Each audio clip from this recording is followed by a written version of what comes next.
All right, so boom. We did high stakes. I told y'all about that one in January. This is my first 3 months of being a bad battle rap sponsor. At this point, I'm a silent partner. You know what I'm saying? Not visible to the public. But if you're in the know, then you know that I'm the one sponsoring these battles. But only a few people really knew. You know what I'm saying? And Greedy had his squad, right? So Greedy had Lawyer, he had, obviously before things went left, Tati was a part of the squad. Doc, all these people, were kind of a crew, and they were all there before I got there. You know what I'm saying? So I'm getting to know all these different personalities in the spaces and stuff like that. But I communicate at the time. I was communicating primarily directly with Greedy. I started to develop relationships with different people. Like me and Dice got close. Tati and I got close. You know what I'm saying? And like those bonds were being developed, but we were in. So I had done the high stakes card. That one was like 1,400, and then I did the Orion. That was $2,000, which at that time I'm telling y'all, my checks was around there. My checks was around the 15 to 1,400 range. So it was like giving away a whole check, but I was keeping my promise to God. You know what I'm saying? So now March rolls around. So January high stakes, February Orion, March rolls around. And when March rolls around, Greedy's like, you know what? Um, I'm gonna give you one battle that you can pick for yourself. You can pick any two battlers you want. So I sat back and I was like, damn, my first time matchmaking a battle for an event, I gotta make sure that is something fire. You know what I'm saying? So, um, my girl at the time, we were having a conversation just randomly, and I was like, "Yo, is this gay dude named J2? He could rap real good, but it feels like people don't be booking him for real just because he's gay." And it's like, why does what he does privately matter to anybody? You know what I'm saying? It's his business. And she was like, "Well, why don't you book him?" And I was like, "You know what? You absolutely right." So there was this dude Kai, and Kai, like at the time, he was in charge of the impersonation battles. He put that together, the whole contender platform. Kai's like a spaces legend because he was doing so much for the spaces. He was battling people left and right, 1 hour prep, 2 hour prep, whatever. You know what I'm saying? So I reached out to J2, you know what I'm saying? And or I had Greedy reach out to J2, and he booked Kai versus J2 as the headliner, not Eunice headlining. Matter of fact, pardon me, Eunice wasn't even on the card, and Dice wasn't on the card either, right? And so it was Kai's turn to headline, and it was Kai versus J2. And that was the first time that I had put a matchup together. And I was so proud of that matchup because I was like, yeah, this is gonna be fire. So the whole card was Tomboy versus Henny Man. And Greedy had started to run ideas by me. We were like kind of like, masterminding it together at this point because like he trusted my input. He saw that I had a good understanding of battle rap. Even though I wasn't too familiar with all the talent in the spaces, he knew that I've been watching battle rap for decades. So he was trusting some of my input. So he booked Tomboy versus Hennyman, and Tomboy's another gay battler who's really dope. You know what I'm saying? Great pen versus Hennyman. Hennyman is like a real one. You know what I'm saying? He's done so much for battle rap. I don't think Hennyman gets the respect he really truly deserves. You know what I'm saying? Like when it's all said and done, they're gonna have to respect his contribution because he's done so much for battle rap, putting on for the region. Uh, Back when I was riding a bus, this man was, you know what I mean? He had Benzes when I had the bus pass. You know what I'm saying? So Henny Man is like a legend in the DMV region for his contribution and all that. So it's Tomboy versus Henny Man, and then JR versus Elijah Straight. And this was my introduction to Elijah Straight. I thought he was buns. I thought he was ass. I was like, yo, Elijah Straight not even like that. My son JR about to cook him. Duh.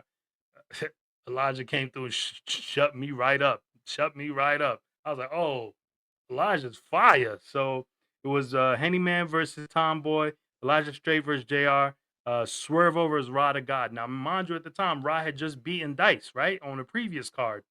And I didn't know who Swervo was. And I thought it was a dumbass name. At the time, I was like, yo, Swerve Oh, what a stupid name. You know what I mean? Greedo was like, nah, Swervo's one of them. I was like, all right, man, whatever. And then Gangway Guap, who was one of my favorites from Chicago. I wish he was still battling. He was fire. Gangway. He was fire. And then Drugs. Gangway versus Drugs. I was a big fan of Drugs. Still am to this day. I think Drugs is incredible. And then Kai versus J2 is the headliner. So my first battle that I got to put together, and it was Kai versus J2 on this dope card called Idols to Rivals 2, right?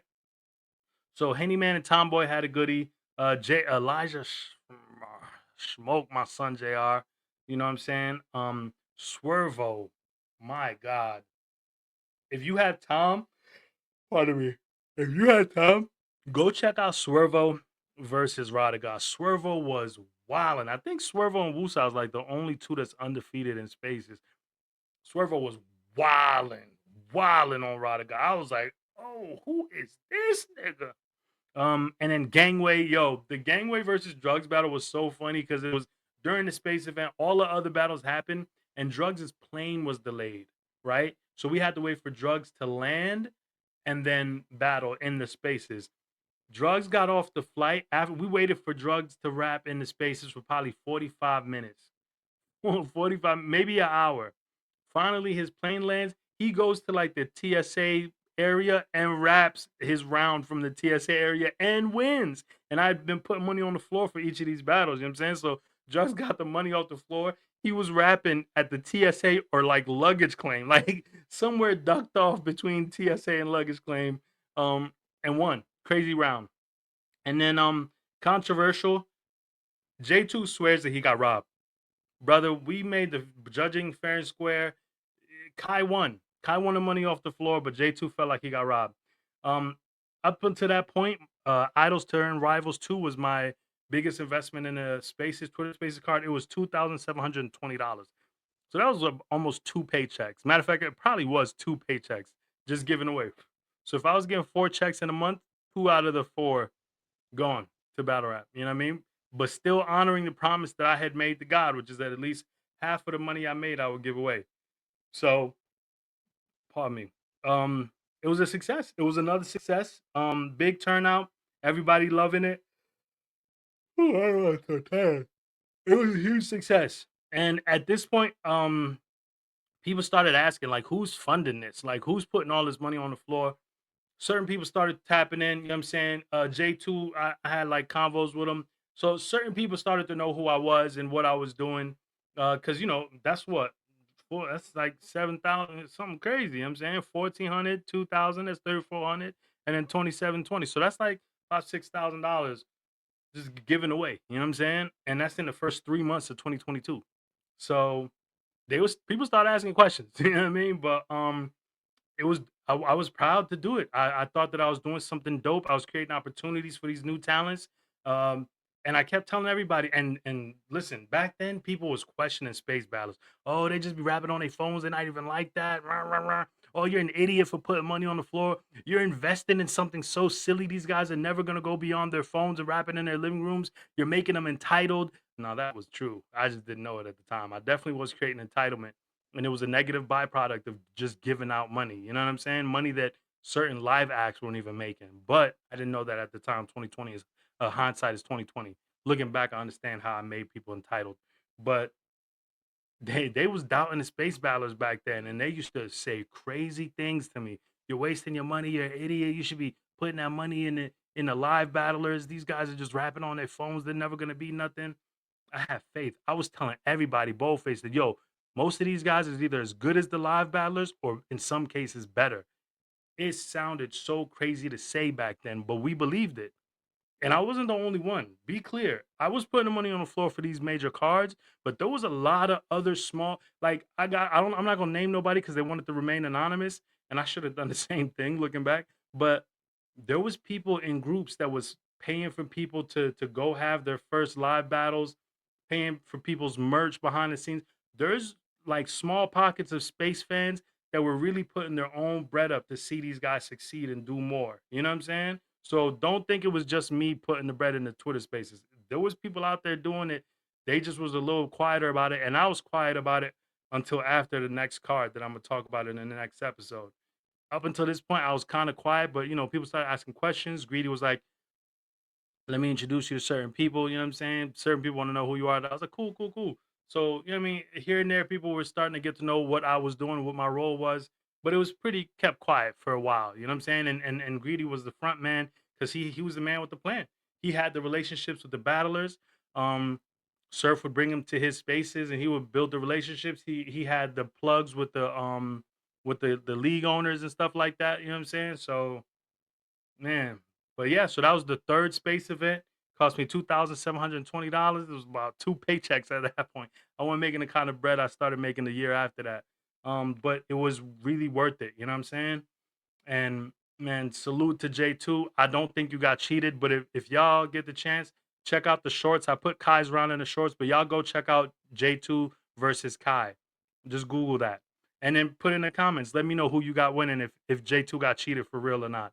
Because those space battles were so much fun, so much competition, so much jokes, just good times. You know what I'm saying? It's a different spaces is a different field now, but back then it was so much fun and everybody was just there for the raps. You know what I'm saying? The thing that bonded us all was the raps. We didn't care about nothing else, man. It was good times. And I made a lot of sacrifices to make some of these events happen. And just thinking back on it, it was just crazy. It was just crazy. And this next event, this next episode I'm gonna talk to you about, I made the ultimate sacrifice. The next two actually, but yeah, we're gonna talk about that another time. Salute to Greedy Gotti for helping me put this together. Salute to all the battlers that were on that card. You know what I'm saying? Yeah, it was a special card, man.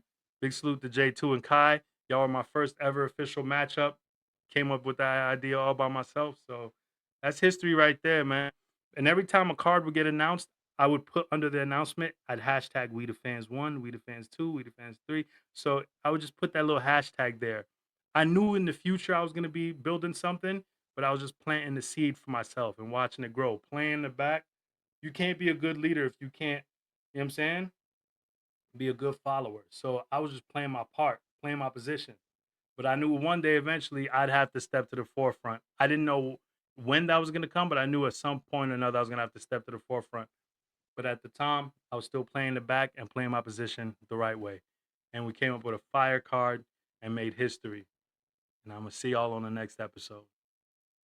We the fans is for the culture, you heard? Don't ever forget that. I'm out of here.